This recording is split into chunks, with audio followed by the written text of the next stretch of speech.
Yoimiya is an absolute bundle of sunshine, and though she's incredibly simple to play, she can be pretty tough to maximize your damage with. There's so many different ways to play her depending on the content and what setups you have available, and combined with the fact that one of her best artifact sets requires high energy generation to play optimally, Yoimiya certainly has some complexity to her. Now, I've been maining Yoimiya for about a year, and I've experimented endlessly with teams, so today I'm going to be bringing you 4 of Yoimiya's best teams and explain exactly how each one works. Each one of these teams will play differently from the others or feature a different gimmick. If you enjoy videos like this, make sure to like it so that YouTube knows it doesn't suck, and consider subscribing to the channel. We're almost to 100k, and it would be insane if we got there before Yoimiya's rerun. With all that being said, my name is Braxophone, and let's talk about Yoimiya's best teams.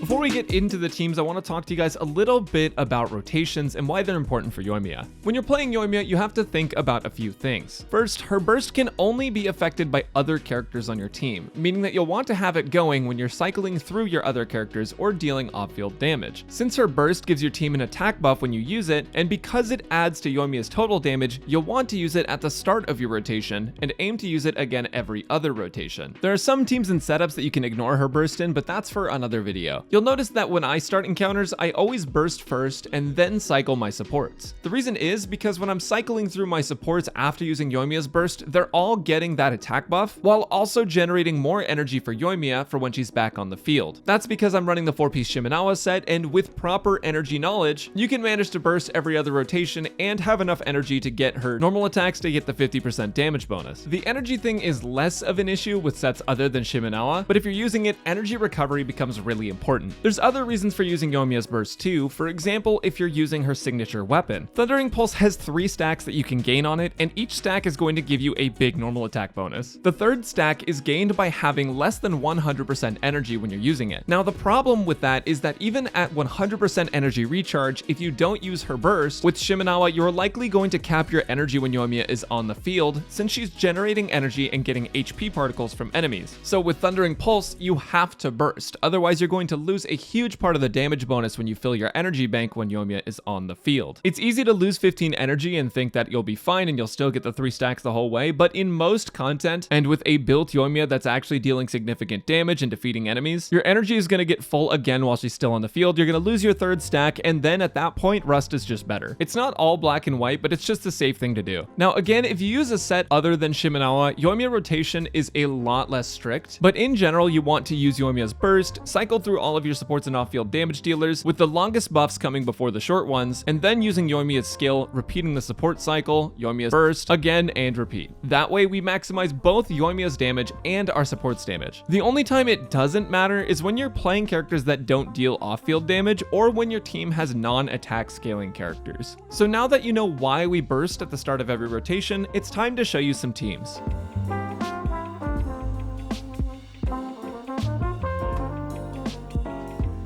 Yoimiya's most standardized and easiest team to play is probably the standard Vaporize comp, with Yoimiya, Xingqiu, Bennett, and Zhongli. Xingqiu applies a lot of Hydro and deals high single target damage, so using him with Yoimiya lets her Vaporize a lot of her hits. You'll hear about this in my Yoimiya guide as well, but Yoimiya vaporizes attacks 1, 3, and 5 to maximize her damage, but if you dodge or stop attacking in the middle of her combo, you can actually offset her Vaporizes to attacks 2 and 4, or just take it out of sequence in general. And that's why this team has Zhongli, so that Yoimiya can attack for her entire skill duration without getting interrupted and get the most damage out of her Vaporizes. On top of that, Zhongli's shield also lowers enemy resistances, so he's buffing both Xingqiu and Yoimiya together. And then, of course, Bennett is there to buff Yoimiya. Now, there's a lot of flexibility for this team. You can actually swap out Bennett for Yunjin here, because a high investment Yunjin is actually better for Yoimiya than a high investment Bennett. If you do that with Zhongli in the team, you'll have a double Geo team, which increases shield strength and general damage bonus. Yunjin also wants to hold Favonius Lance, so if you do opt to use the Shimenawa set on Yoimiya that takes energy, Favonius Lance can actually help her get a little bit more energy back. As you can see here, I use Bennett's skill twice to get back to 15 energy for Yoimiya's next skill, but with Yunjin, that's not really an issue. The Yunjin variant of this team has higher overall damage than the Bennett variant and also helps batter Yoimiya better, but it won't have a healer, so you'll have to play more carefully. Now, alternatively to Yunjin for Bennett, you can also swap Zhongli for Kazuha or Suku Sucrose, but keep in mind that playing Yoimiya without a shield is basically a death sentence. She will take one look at a Giga Chad Hilichurl and get absolutely obliterated even with Xingqiu's damage reduction. And in a best case scenario, she just gets staggered, but it still interrupts her combo. If you do play Kazuha or Sucrose, make sure not to infuse their burst with Pyro or you'll lose some of Yoimiya's Vaporizes as well, but overall they will deal higher damage. Now for other shield units you can use instead, you can use Diona or Noelle, but avoid Toma or Xinyan because they can also steal some of Yoimiya's Vaporizes. Lastly, you can always substitute your Hydro unit for Yelan or Kokomi in this setup, and with Kokomi, you'll have lower overall team damage, but you'll have a solid healer and decent Hydro application. Standard Vaporize is super straightforward to play and gets Yoimiya awesome single target damage. It's definitely a solid team.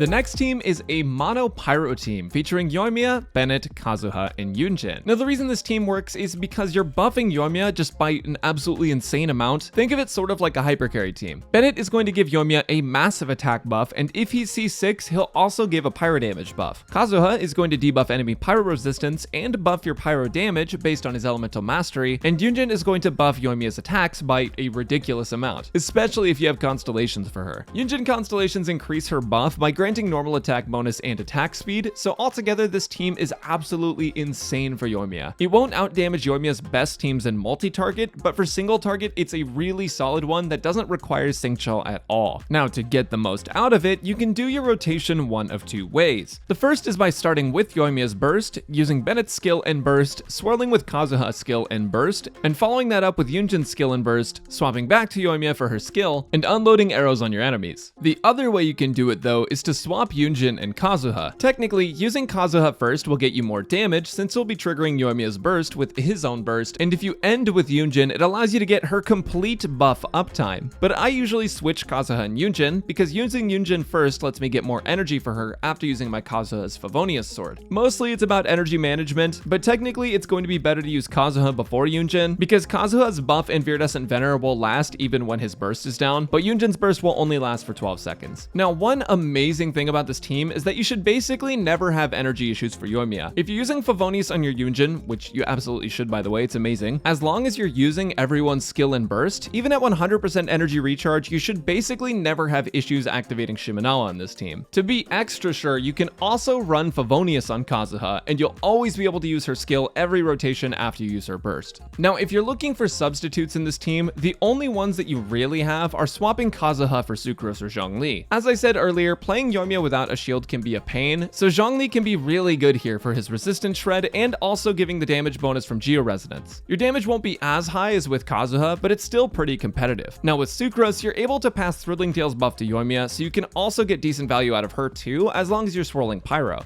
You can also technically substitute in Zhongli for Yunjin instead, but the buff from Yunjin outweighs Zhongli's shield contribution in my opinion. Yunjin adds a ton to this team. Lastly, you can always throw in Xiangling for Yunjin if you're bored or Yunjinless, but considering Yoimiya's banner this time around, hopefully you should be able to get a Yunjin. The Mono-Pyro team is really easy to play and super gratifying since you're going to see Yoimiya hitting really high damage numbers even without reactions.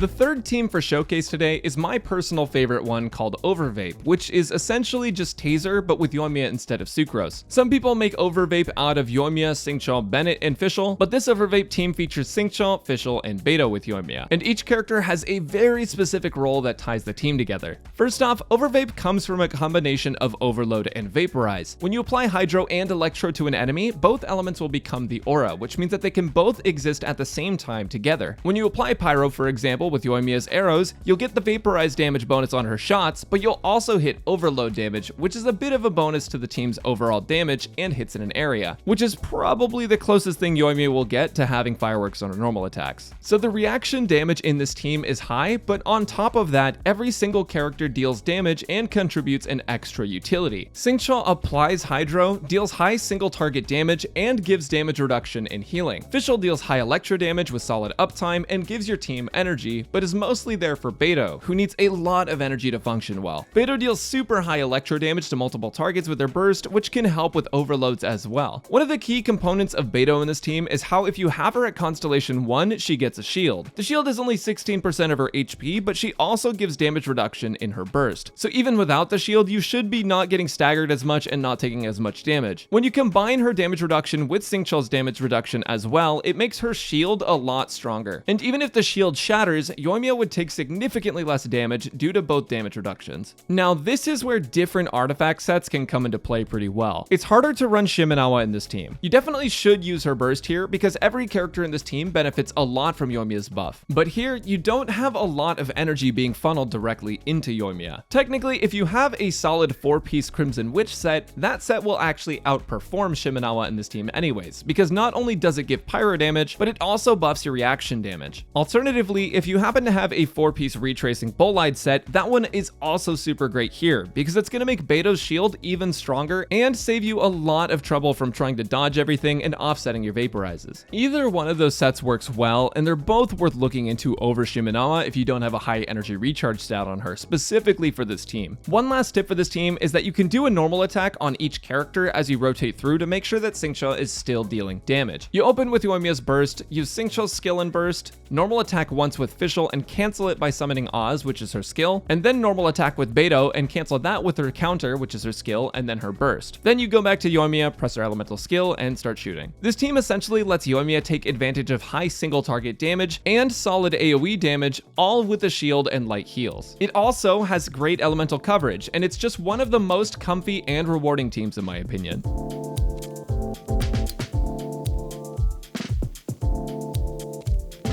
The last team that I'm going to be showcasing today is a double Hydro team featuring Yoimiya, Xingqiu, Yelan, and Zhongli. Realistically, you don't need 2 Hydros to make Vaporize Yoimiya work, but the reason double Hydro is good is because both Xingqiu and Yelan deal insane damage and cover each other's energy needs. Xingqiu gives damage reduction and healing, and Yelan gives damage bonus the longer her burst is up. But now the reason Zhongli is here is just as a flex spot. He's a solid shield and reduces enemy resistances, which will massively buff Xingqiu, Yelan, and Yoimiya. But hypothetically, you could also replace Zhongli with someone like Kazuha to make this team deal even higher damage with Viridescent Venerer and some damage bonus. Again, the main issue is that shields are so valuable for Yoimiya because you don't want to have to dodge mid-combo. If you don't have Zhongli though and still want the shield, you have 2 options. You could opt for Diona to give you an occasional melt from Yoimiya, elemental mastery buff if you have her C6, shield and healing, or you could opt for Thoma. Because Yelan and Xingqiu apply so much Hydro, Thoma's Pyro won't actually take the Hydro off enemies, and Yoimiya can still Vaporize as normal. In addition to that, C6 Thoma actually buffs normal attack damage, and he's going to generate Pyro Particles, which can actually help battery Yoimiya so that way she can take full advantage of the Shimenawa set if you're using it. You could also technically go for Yunjin or Bennett here, but that all depends on who you have available and whether or not you want to play a shield. I personally feel like shields are very valuable for her, but some people don't really care as much about the damage loss, and some people are just built different. Now, when you're playing double Hydro, you want to make sure that you use Yoimiya's burst first, then Xingqiu's burst, Yelan's burst, and then the last slot if you're going to use it. You just want to go in order from longest to shortest so that all of them line up and can be used again together in the next rotation. The most important one to pay attention to though is Xingqiu before Yelan. Overall, double Hydro is a super powerful single target option. It has nearly 0 AoE coverage, which means that in floors of Abyss or boss fights that have a lot of mini enemies you have to defeat, it won't be as good, but it absolutely annihilates boss health bars. If you have access to Xingqiu and Yelan, I definitely recommend giving it a try. That's basically all I got for you on Yoimiya's teams. There are other great teams like Double Geo with Albedo and Zhongli, and Firecrackers, which is essentially just Overvape with Bennett instead of Xingqiu, but these 4 are the most solid teams I've played for the different Yoimiya styles. If you've enjoyed this video or if it's helped you at all, let me know in the comments and by liking the video. If you like live content, I'm live on Twitch fairly often, and I'll be doing viewer polls, free-to-play polls, and R5ing Thundering Pulse when Yoimiya is live on NA, so make sure to come on by. As always, thanks for watching everyone, good luck with your Yoimiya polls, and I'll catch you next time.